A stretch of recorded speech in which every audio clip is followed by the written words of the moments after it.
Friends, welcome to my channel. Don't forget to like and subscribe. It's not difficult for you, but it's nice for me, and we're starting. Yes, I know it sounds like a scream, but it wasn't. I just muttered it under my breath. I just wrote another alimony check, dated May 1st, to my cheating ex-wife. $1,200 fucking dollars a month, and I never saw my kids again. Oh, I was supposed to visit them every weekend, plus 2 weeks in the summer, but when I was transferred from my job in Maine to California, I couldn't just pick them up every other Friday from the other side of the country, right? When Eva Marie wanted to leave Portland and return to her hometown, the judge threatened her that he would change the custody agreement because she would take the children away from me and I would not be able to visit them. But when I had to move, no one said anything. Oh no, God. It's not like I have much choice when moving. The increase was significant, and my salary increased by more than $1,500 per month, much more than the $400 per month that the alimony payments increased by. Of course, with taxes so damn high in California and the cost of living so low here, I felt like I was getting worse in real terms, not better. But something did improve the situation. I met Maria on Tuesday, and the following Thursday she already moved in with me. Maria was divorced, like me, and she had 2 children of her own, Julia and little Ricky. Her ex-boyfriend was a deadbeat who avoided child support by running away back to Mexico. Maria led a modest lifestyle, working 2 jobs as a waitress in 2 different restaurants, while her mother looked after the children while she worked. Maria was a citizen. I took care of this in advance. She was born here, although her mother had no documents. Maria's ex-husband was also undocumented, but while California turned a blind eye to illegal immigrants as far as their immigration status was concerned, state social services did not turn a blind eye to alimony, and Luis, or whatever his name was, had to run away. That bastard probably came back, but took on an assumed name to avoid paying child support. It was Maria's attitude to cheating that caught my attention. Luis was cheating on her, apparently, with half the women of Antioch, and she hated the traitors. I think that was one of the reasons we got close, because Eva Maria was cheating on me. I blew up and left as soon as I found out about it. She cried and denied everything. Denied it until the last time I saw her in court, but I knew the truth. The lying fool was just trying to get the judge to increase the amount of alimony. That's all. Maybe I didn't do myself any favors, and my lawyer tried to shut me up when I demanded a DNA test of my children to make sure I wouldn't have to pay child support for someone's bastards. I know it was a gamble, but the test results turned out to be just as Eva Marie said. Both children were my children. Presumably, the judge couldn't take my attitude into account when it came to assigning alimony, but the judge was still that stupid, and I'm sure she preferred Eva Marie when she set the amount. I was lucky when I moved, and the decision to increase alimony was made by another judge. Otherwise, I probably would have seen that the amount increased along with my salary. At least I always got some sympathy from Maria when I had to write checks for child support. She said that yes, it hurt, but I behaved like a real man, fulfilling my duties as a father. In the second part, she kept her mouth shut, never judging Louis for being a slacker, but I knew she felt it. And the fact that I was an honest person really improved my position in her big brown eyes. John, she told me, summer is starting soon, and I know you missed it last year, but we need to start preparing for your kids to come for 2 weeks. And maybe we can even get your ex-wife to stay for 4 weeks, since they missed last summer. Maria, how can we even think about 4 weeks? It's already cramped here. It was true. Our house on Alcala Street had 3 bedrooms, but the house was only 1,050 square feet, and the 2 children's bedrooms were small. With my 2 children, there would be 2 children in each bedroom, and since both of my children were boys, it was impossible to separate 2 girls in one room and 2 boys in the other.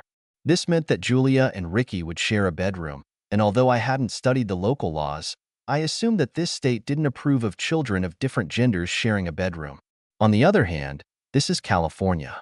I could just tell them that Ricky identifies as a girl, and they'd be damn happy. The only other solution would be to put 3 boys in one room, but then it would be very crowded.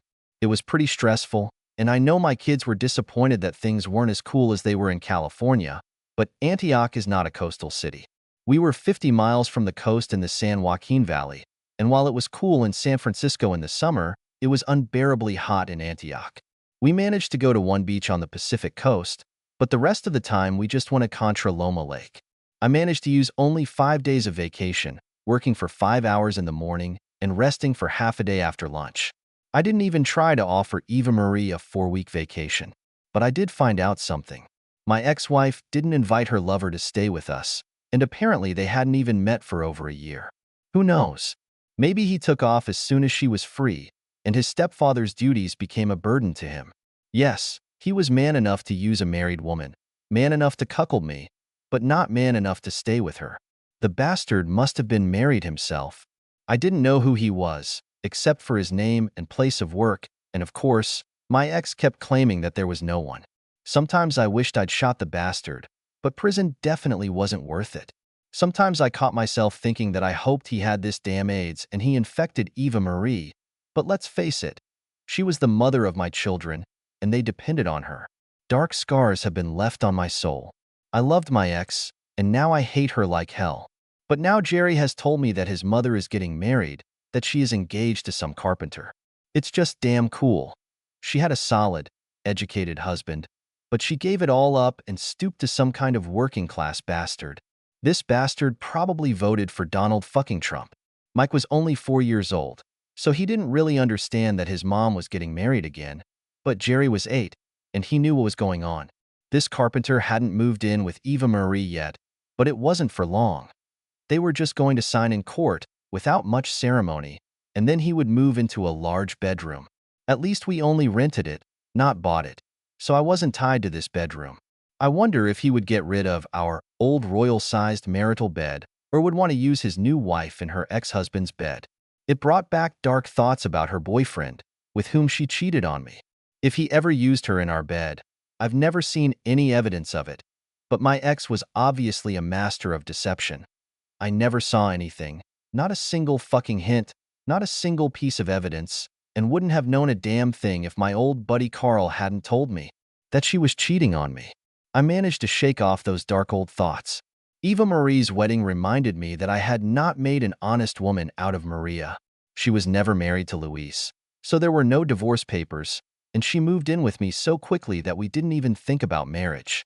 I had to rent a house on Alcala Street pretty quickly because she had 2 children, but we didn't really have ambitious plans for the future. Little Ricky was too young to understand the difference between a married couple and a couple who just lived together, but Julia knew. Nowadays, so many children live with parents and stepfathers who are not married that it is no surprise to anyone, but for some reason it seems to me that the children know, and those who live with a couple who just live together have a lower status in school than those whose parents are married. Maria and I got married shortly before Christmas. Christmas in Antioch is quite dreary, cold, and rainy, but it never snows here. I remembered Christmas at home in Maine, when the ground was covered with white snow, and if we were lucky and it snowed on Christmas Eve, then the pines were covered with it. Maria's children have never seen snow, real snow, but only pictures of how they live in other places.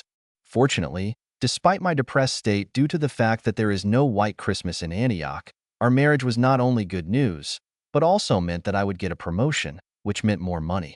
Since I was so far from Portland, I could just ignore the promotion and not let the courts in Maine squeeze more alimony out of me.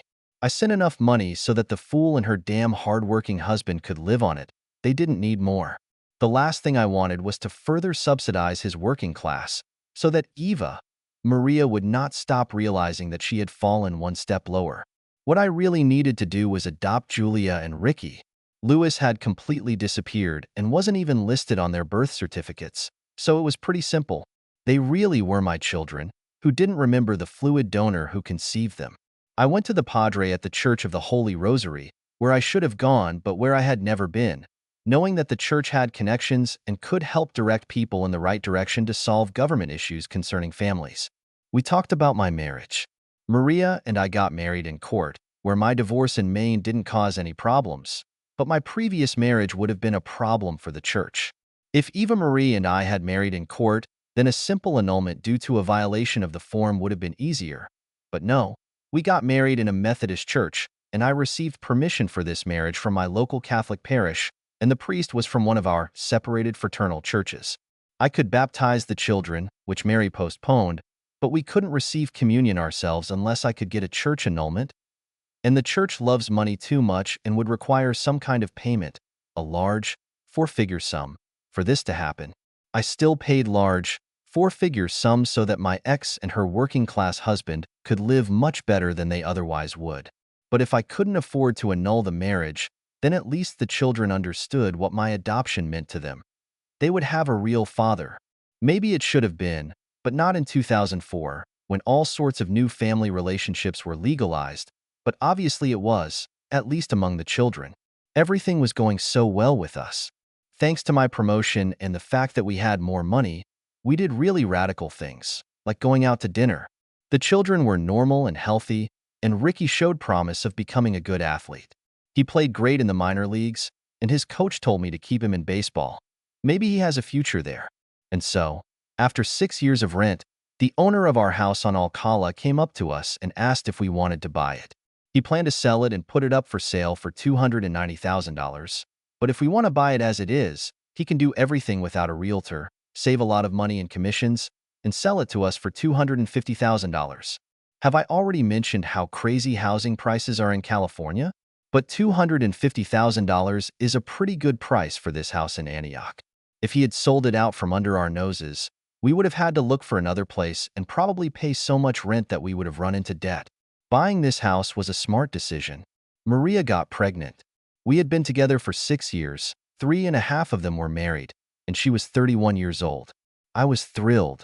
I'm going to be a father again.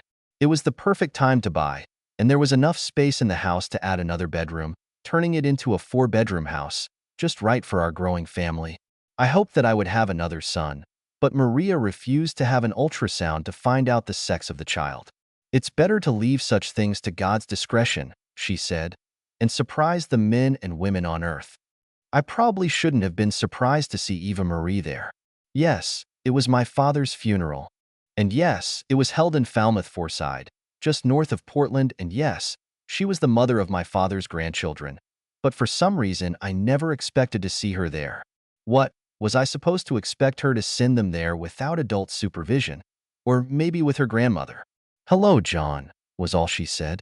She was with some big man, probably her husband, when she introduced me. "John, this is Colin, my husband." I suppose I shouldn't have been surprised, but Colin had a very firm handshake, the way men often demonstrate their superiority over others.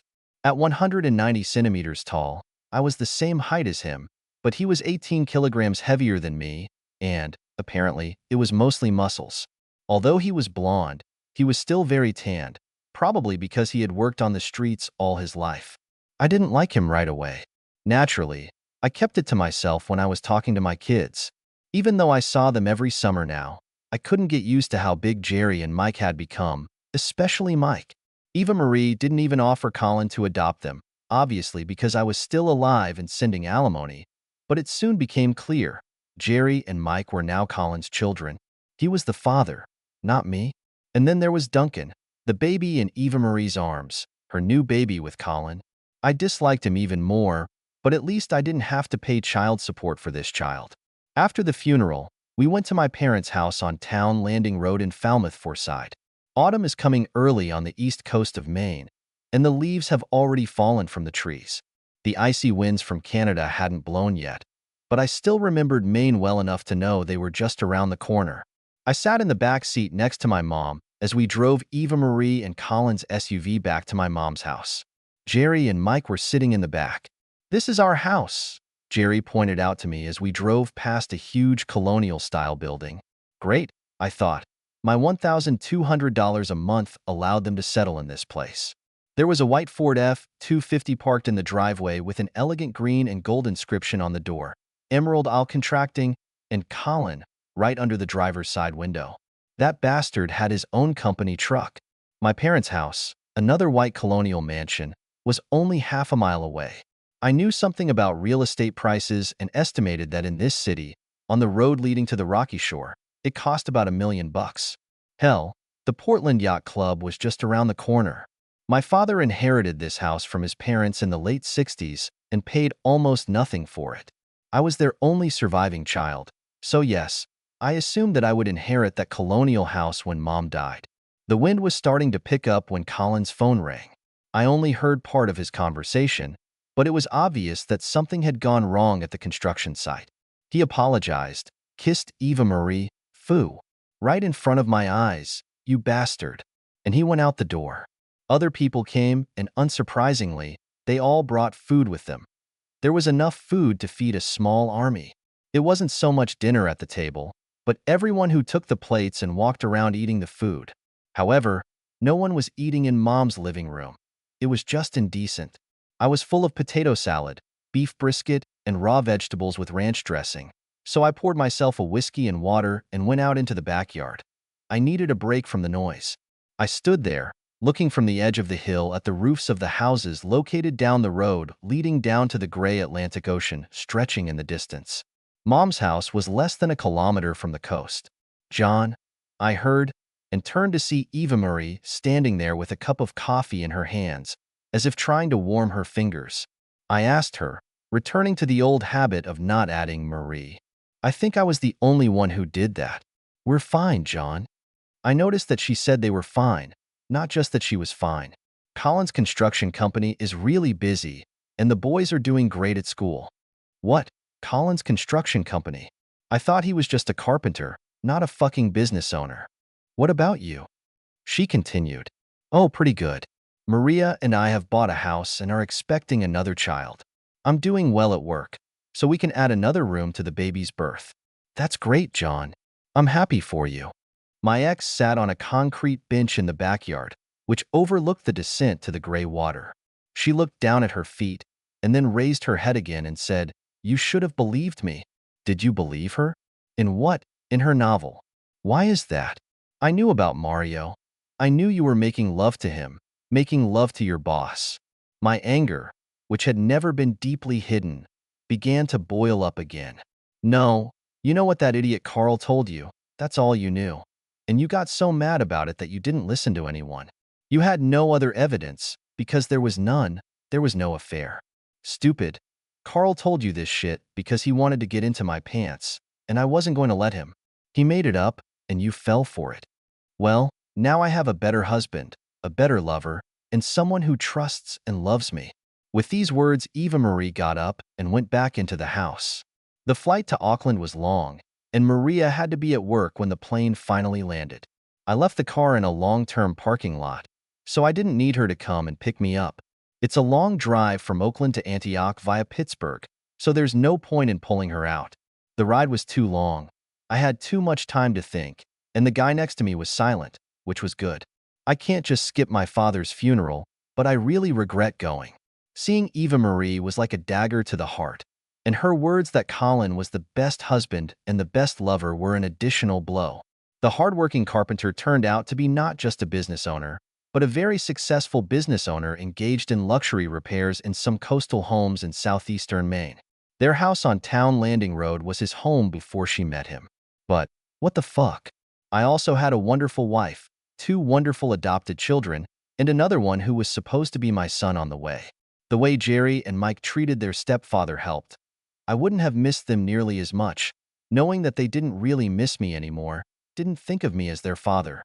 I think I was just a jerk sending $1,200 a month for child support.